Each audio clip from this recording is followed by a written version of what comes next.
ಇವತ್ತು ಈ ಜಾತಿ ಗಣತಿ ಬಗ್ಗೆ ನಿನ್ನೆ ಕ್ಯಾಬಿನೆಟ್ದಲ್ಲಿ ಆ ಒಂದು ರಿಪೋರ್ಟಕ್ಕೆ ಒಂದು ಒಪ್ಪಿಗೆ ಕೊಡುವಂಥ ಕೆಲಸ ಮಾಡಿದ್ದಾರೆ. ಮತ್ತು 17ನೇ ತಾರೀಕಿಗೆ ಅದ್ರ ಬಗ್ಗೆ ಡಿಟೇಲ್ ಆದಂಥ ಚರ್ಚೆ ಮಾಡ್ತೀವಿ ಅನ್ನುವಂಥದ್ದನ್ನು ಮುಖ್ಯಮಂತ್ರಿಗಳು ಹೇಳಿದ್ದು ನೋಡಿದರೆ ಅವರಲ್ಲಿ ಅದು ಗೊಂದಲ ಇದೆ. ಹಿಂದೆ ಅವರು ಮುಖ್ಯಮಂತ್ರಿ ಇದ್ದಾಗ ಫಸ್ಟ್ ಟೈಮ್ ಮುಖ್ಯಮಂತ್ರಿ ಇದ್ದಾಗಲೇ ಆ ವರದಿ ರೆಡಿಯಾಗಿತ್ತು, ಅದು ಸ್ವೀಕಾರ ಮಾಡಲಿಲ್ಲ. ಆಮೇಲೆ ಈಗ ಎರಡನೇ ಬಾರಿ ಅವರು ಮುಖ್ಯಮಂತ್ರಿ ಆದಮೇಲೆ ವರದಿ ಮಂಡನೆ ಆದರೂ ಸದ್ಯಕ್ಕೆ ಅದನ್ನು ಇಲ್ಲಿವರೆಗೂ ಬಹಿರಂಗಪಡಿಸಲಿಲ್ಲ. ಅಂದರೆ ಭಾಳಷ್ಟು ಗೊಂದಲ ಇದೆ. ಆದರೆ ಬೇರೆ ಬೇರೆ ಒತ್ತಡದಲ್ಲಿ ಇವತ್ತು ಅದನ್ನು ವರದಿ ತೆಗೆದುಕೊಳ್ಳುವಂಥದ್ದು, ಕ್ಯಾಬಿನೆಟ್ದಲ್ಲಿ ಅದನ್ನು ಮಂಡನೆ ಮಾಡುವಂಥದ್ದು ಮತ್ತು ಅದ್ರ ಬಗ್ಗೆ ಸ್ಟಡಿ ಮಾಡಿಕೊಂಡು ಚರ್ಚೆ ಮಾಡುವಂಥದ್ದು ಇದೆಲ್ಲ ನೋಡಿದರೆ ಮುಖ್ಯಮಂತ್ರಿಗಳು ಕನ್ಫ್ಯೂಷನಲ್ಲಿದ್ದಾರೆ ಅಂತ ನಂಗೆ ಅನಿಸ್ತದೆ. ಮುಖ್ಯಮಂತ್ರಿಗಳು ಕನ್ಫ್ಯೂಷನ್, ಬೇರೆ ಬೇರೆ ಒತ್ತಡದಲ್ಲಿ ಅವರು ಕೆಲಸ ಮಾಡ್ತಾ ಇದ್ದಾರೆ ಅಂತ ಇದ್ರ ಮೇಲೆ ಅರ್ಥ ಆಗ್ತದೆ. ಮತ್ತು ಈ ಜಾತಿ ಗಣತಿ ಏನಿದೆಯಲ್ಲ, ಈಗೇನು ಒಂದು ವರದಿ ಮಂಡನೆ ಆಗಿದೆಯಲ್ಲ, ಅದು ಗೊಂದಲದಲ್ಲಿ ಇರುವಂಥ ವರದಿ. ಅದರಲ್ಲಿ ರಿಯಾಲಿಟಿ ಯಾವುದೂ ಇಲ್ಲ. ಇವತ್ತು ಯಾವ ಸೆನ್ಸಸ್ ಆದ್ರ ಮೇಲೆ ಅದನ್ನು ಇದು ಮಾಡಿದರು, ರಿಪೋರ್ಟ್ ಮಾಡಿದರು. ಮತ್ತು ಎಲ್ಲಿವರೆಗೆ ಗೊಂದಲ ಇದೆ ಅಂದರೆ ಇವತ್ತು ಪ್ರತಿಯೊಬ್ಬರು ಮನೆಗೆ ಹೋಗಿ ಸರ್ವೆ ಮಾಡಬೇಕು, ಮಾಹಿತಿ ತೆಗೆದುಕೊಳ್ಬೇಕು. ಇವತ್ತು ಎಷ್ಟೋ ಜನರಿಗೆ ಇದು ಗುರ್ತಾ ಇಲ್ಲ. ನಮ್ಮ ಮನೆಗೆ ಯಾರೂ ಬಂದೇ ಇಲ್ಲರಿ ಅಂತ ಹೇಳ್ತಾರೆ. ಮತ್ತು ಯಾವ ಆಧಾರದ ಮೇಲೆ ಅವರು ಆ ವರದಿ ರಿಪೋರ್ಟ್ ಮಾಡಿದರು ಅನ್ನುವಂಥದ್ದು ಇವತ್ತು ಕ್ವಶನ್ ಮಾರ್ಕ್ ಇದೆ. ಅದಕ್ಕೊಂದು 200-300 ಕೋಟಿ ರೂಪಾಯಿ ಖರ್ಚು ಮಾಡಿದರು.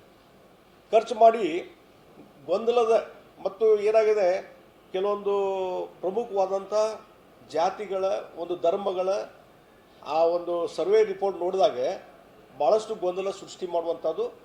ಅದರಲ್ಲಿ ಇವತ್ತು ವೀರಶೈವ ಲಿಂಗಾಯತ ಸಮಾಜಕ್ಕಿರ್ಬೋದು, ಒಕ್ಕಲಿಗ ಸಮಾಜಕ್ಕಿರ್ಬೋದು, ಅಥವಾ ಬೇರೆ ಬೇರೆ ಹಿಂದುಳಿದ ವರ್ಗದ ಒಂದು ಅಂಕಿ ಸಂಖ್ಯೆ. ಇವತ್ತು ಮುಸ್ಲಿಮರ ಸಂಖ್ಯೆನೇ 75 ಲಕ್ಷ 74 ಲಕ್ಷ ತೋರಿಸ್ತಾರೆ. ಹೀಗಾಗಿ ಇದು ಇಷ್ಟು ಗೊಂದಲ. ಇದು 5 ಕೋಟಿ ಜನಸಂಖ್ಯೆ, 5 ಕೋಟಿ 40 ಲಕ್ಷ ಇರುವಂಥದ್ದು ಇವತ್ತು ಇಡೀ ಕರ್ನಾಟಕದಲ್ಲಿ 75 ಲಕ್ಷ ಮುಸ್ಲಿಮರು ಅಂತ ತೋರಿಸ್ತಾರೆ. ಅಂದರೆ ಇಷ್ಟು ಕನ್ಫ್ಯೂಷನಲ್ಲಿದೆ. ಇಂಥ ಕನ್ಫ್ಯೂಷನ್ ಇರುವಂಥ ವರದಿಯನ್ನು ನೀವು ಸ್ವೀಕಾರ ಮಾಡಿ ಅದನ್ನ ಒಪ್ಪಿಗೆ ತೆಗೆದುಕೊಳ್ಳುವಂಥ ಪ್ರಯತ್ನ ಯಾಕಿದೆ ಸಿದ್ದರಾಮಯ್ಯವರು ಅಂತ ನಾವು ಇವತ್ತು ಪ್ರಶ್ನೆ ಕೇಳ್ತೀನಿ.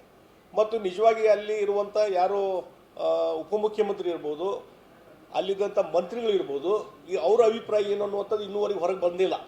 ಕ್ಲಿಯರ್ ಕಟ್ ಅವರು ಬರಲಿ ಇವತ್ತು. ಅದಕ್ಕಾಗಿ ಒಂದು ನಾನು ಹೇಳ್ತೀನಿ, ಒಂದು ಸೈಂಟಿಫಿಕ್ ಆದಂಥ ಒಂದು ಸಮೀಕರಣ ಆಗಬೇಕು, ಜಾತಿಗಳ ಸರ್ವೆ ಆಗಬೇಕು, ಒಂದು ಸೈಂಟಿಫಿಕ್ ಆಗಬೇಕು. ಅದು ಬಿಟ್ಟು ಗೊಂದಲ ಮಾಡುವಂಥದ್ದು ಆಗಬಾರ್ದು ಅನ್ನುವಂಥದ್ದು ನಾವು ಒತ್ತಾಯ ಮಾಡ್ತೀವಿ. ಡೆಫಿನೆಟ್ಲಿ ಅಲ್ಲ, ಇವತ್ತು ನಮ್ಮ ಸ್ಟ್ಯಾಂಡ್ ಅದೇ ಇದೆ. ಒಂದು ಸೈಂಟಿಫಿಕ್ ಆದಂಥ ಒಂದು ವರದಿ ರೆಡಿ ಮಾಡಿರಿ, ಯಾರು ಬೇಡ ಅನ್ನೋದಿಲ್ಲ. ಆದರೆ ಕೆಲವೊಂದು ಪ್ರಿಜುಡಿಸ್ ಆಗಿ ಕೆಲವೊಂದು ಜಾತಿಗಳನ್ನ ಮತ್ತು ಧರ್ಮವನ್ನು ಅದು ಕಡಿಮೆ ತೋರಿಸೋದು, ಮತ್ತೊಬ್ಬರು ಜಾಸ್ತಿ ತೋರಿಸೋದು, ಇದೆಲ್ಲ ಒಂದು ಸಮಸ್ಯೆ ಇದೆಯಲ್ಲ. ಇದಕ್ಕೆ ಮತ್ತು ಅದು ಸ್ಕೂಟಿನಿ ಮಾಡಬೇಕು. ಅದನ್ನು ಈಗೇನು ಸಮಿತಿ ರಿಪೋರ್ಟ್ ಇದೆಯಲ್ಲ, ಅದು ಸ್ಕೂಟಿ ಮಾಡೋಕ್ಕೆ ಮತ್ತೊಂದು ಸಮಿತಿ ಮಾಡಬೇಕಾಗ್ತದೆ. ಆ ಪರಿಸ್ಥಿತಿ ನಿರ್ಮಾಣ ಆಗಿದೆ.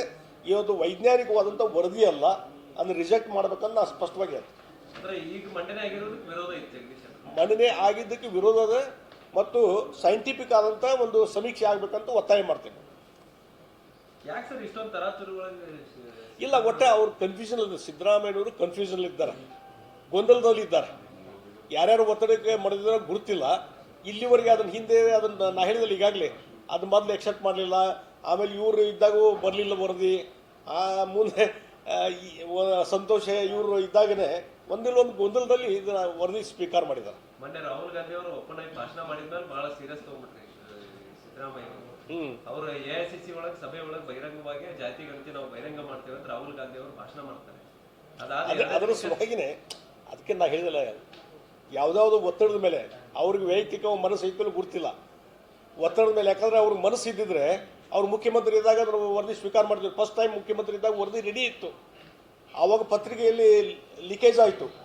ಅದು ಆ ಧರ್ಮ ಇಷ್ಟದ, ಈ ಜಾತಿ ಇಷ್ಟದ ಅನ್ನೋದು ಲೀಕೇಜ್ ಆದಮೇಲೆ, ಗೊಂದಲ ಸೃಷ್ಟಿ ಆದಮೇಲೆ, ಕಾಂಗ್ರೆಸ್ನಲ್ಲೇ ಪರಸ್ಪರ ವಿರೋಧ ಮತ್ತು ಬೆಂಬಲ ಚಾಲೂ ಆದಮೇಲೆ ಈಗ ಇದು ಒಂದು ಹಂತಕ್ಕೆ ಬಂದದ್ದು ಅಷ್ಟೇ.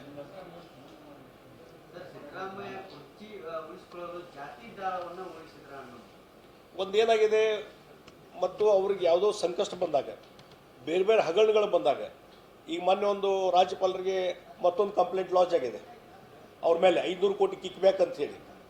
ಹೀಗಾಗಿ ಮತ್ತು ಇಡಿ ಈಗ ಮತ್ತೆ ಎನ್ಕ್ವೈರಿ ಸ್ಟಾರ್ಟ್ ಆಗಿದೆ, ಅಪೀಲ್ ಮಾಡಿದ್ದಾರೆ ಅವರು. ಅವರು ಇಡಿದವರು ಈಗ ಅವ್ರೇನು ಮೂಢ ಹಗರಣ ಆಯ್ತಲ್ಲ ಅದನ್ನು ಕ್ವಶನ್ ಮಾಡಿ ಈಗ ಚಾಲೆಂಜ್ ಮಾಡಿದ್ದಾರೆ. ಹೀಗಾಗಿ ಒಂದು ಜನರ ಗಮನವನ್ನು ಬೇರೆ ಕಡೆ ಸೆಳೆಯುವಂಥದ್ದು ಇಂಥ ತಂದುಬಿಡೋದು. ಅವಾಗ ಆ ಜಾತಿ ವರದಿ ಬಗ್ಗೆನೇ ಚರ್ಚೆ ಮಾಡಲಿ ಸಾರ್ವಜನಿಕರು. ಈ ಮೀಡಿಯಾದವ್ರು ನೀವು ಅದನ್ನು ಚರ್ಚೆ ಮಾಡಾಕತ್ತೀರಿ. ಆ ಇಡಿ ಹಗರಣ ಮತ್ತು ಈಗ ರಾಜ್ಯಪಾಲರು ಕೊಟ್ಟಂಥ 500 ಕಿಕ್ ಬ್ಯಾಕ್ ಕೊಟ್ಟಿದ್ದು ಅದು ಎಲ್ಲ ಸೈಡ್ ಲೈನ್ ಹೋಗಿಬಿಡ್ತದೆ. ಇದು ಚರ್ಚೆ ಆಗಲಿ ಅಂತ ಅವ್ರ ಉದ್ದೇಶ. ಮತ್ತು ಭಾರತೀಯ ಜನತಾ ಪಾರ್ಟಿ ಎಲ್ಲ ಕಡೆ ಜನಾಕ್ರೋಶ ಇವತ್ತು ಯಾತ್ರೆ ಸ್ಟಾರ್ಟ್ ಮಾಡಿದೆ. ಎಲ್ಲ ಕಡೆ ಸಕ್ಸಸ್ಫುಲ್ಲಾಗಿ ನಡೀತದೆ.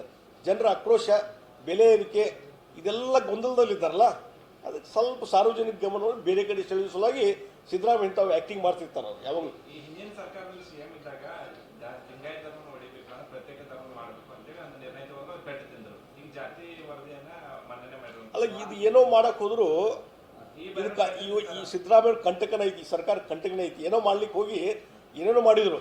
ಈಗ ಹಿಂದೆ BJP ಸರ್ಕಾರ 40% ಅವ್ರು ವರದಿ ಕೊಟ್ಟಾರ. ವರದಿ ಕೊಟ್ಟ ಮೇಲೆ ಅದರಲ್ಲಿ ಹೇಳಿದಾರೆ, ಅವ್ರು ವರದಿಯಲ್ಲಿ ಏನಂತ ಹೇಳಿದ್ದಾರೆ, 40% ಅನ್ನೋದಕ್ಕೆ ಯಾವುದೂ ಸಾಕ್ಷ್ಯ ಇಲ್ಲ. ಆದರೆ ಭ್ರಷ್ಟಾಚಾರ ಆಗಿಲ್ಲ ಅನ್ನೋದು ನಾವು ನಂಬುವುದಿಲ್ಲ. ಆಗಿರ್ಬೋದು, ಆದರೆ 40% ಅನ್ನೋದಕ್ಕೆ ಕಾಂಟ್ರಾಕ್ಟರ್ ಅಸೋಸಿಯೇಷನ್ದವರು ಯಾವುದೇ ಪ್ರೂಫ್ ಕೊಟ್ಟಿಲ್ಲ, ಏನೂ ಇಲ್ಲ ಅಂತ ಹೇಳಿದ್ರೆ ಇಷ್ಟು ಹೇಳಿದ ಮೇಲೆ ಅದು ಕ್ಲೋಸ್ ಮಾಡಬೇಕಲ್ಲ. ಅದು ಮಾಡಲಾರ್ದೇ ಇವತ್ತು ಅದ್ರ ಬಗ್ಗೆ ಮತ್ತೊಂದು ಕಮಿಟಿ ಮಾಡ್ತಾರಂತಾರೆ ಇನ್ವೆಸ್ಟಿಗೇಷನ್ ಸಲುವಾಗಿ. ಆದರೆ ಒಟ್ಟೆ ಟೈಮ್ ಪಾಸ್ ಮಾಡೋದು, ಟೈಮ್ ಪಾಸ್. ಅದಕ್ಕೆ ಎಷ್ಟು ರೊಕ್ಕ ಖರ್ಚಾಗ್ತದೆ ಏನಂತಾನೆ ಇದು ಅರ್ಥನ ಮಾಡ್ಕೋಬೋದಲ್ಲ. ಒಟ್ಟು ಸಾರ್ವಜನಿಕ ಗಮನವನ್ನು ಬೇರೆ ಕಡೆ ಸೆಳಿಬೇಕು. ಈಗ 40% ಸುಳ್ಳಾತಲ್ಲ. ಈಗ ಸುಳ್ಳಾದ್ಮೇಲೆ ಹಂಗಾರೆ ಅದು ಅವತ್ತು ಎಲ್ಲ ಅಜಿಸ್ಟ್ರೇಷನ್ ಎಲ್ಲ ಮಾಡಿದ್ರಲ್ಲ, ವ್ಯರ್ಥ ಆತಲ್ಲ. ಹಾಗೆ ಈಗ ಸಿದ್ದರಾಮಯ್ಯ ಸರ್ಕಾರ ಬಗ್ಗೆ, ಕಾಂಗ್ರೆಸ್ ಬಗ್ಗೆ ನೆಗೆಟಿವ್ ಚಾಲು ಆಯಿತು. ಅದಕ್ಕೆ ಮತ್ತೊಂದು SIT ಇನ್ವೆಸ್ಟಿಗೇಷನ್. ಏನು ಮಾಡ್ತಾರೆ ಇನ್ವೆಸ್ಟಿಗೇಷನ್? ನಿಮ್ಮ ಸಾಕ್ಷಿ ಇಲ್ಲ, ಪುರಾವೆ ಇಲ್ಲ, ಭ್ರಷ್ಟಾಚಾರ ಏನಂದರೆ ಭ್ರಷ್ಟಾಚಾರ ಎಲ್ಲಿ ಯಾರು ಬರ್ಬೇಕು, ಯಾರು ಹೇಳಬೇಕಲ್ಲ ನಿಮಗೆ, ಯಾರು ಇಷ್ಟ ಅದು ಹೇಳಾರ್ದೇ ಈಗ SIT ನೇಮಕ ಮಾಡೋದು, ಅದೊಂದು 6 ತಿಂಗಳ ಅಡ್ಡಾಡೋದು.